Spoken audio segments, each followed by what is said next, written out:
Turizm işi ilə məşğuldur. O görüntülər göndərib gəlin onu yayımlayaq.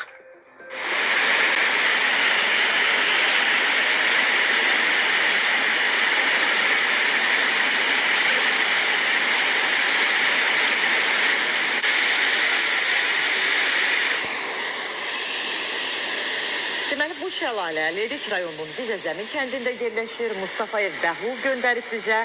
Bibihoni şəlaləsidir və Bibihoni kəndində yerləşir. Yəni kəndin adı ilə bağlıdır şəlalə. Lerik həqiqətən də öz göz oxşayan təbiəti ilə məşhurdur. Mən Lerikin də təbiətini çox sevirəm.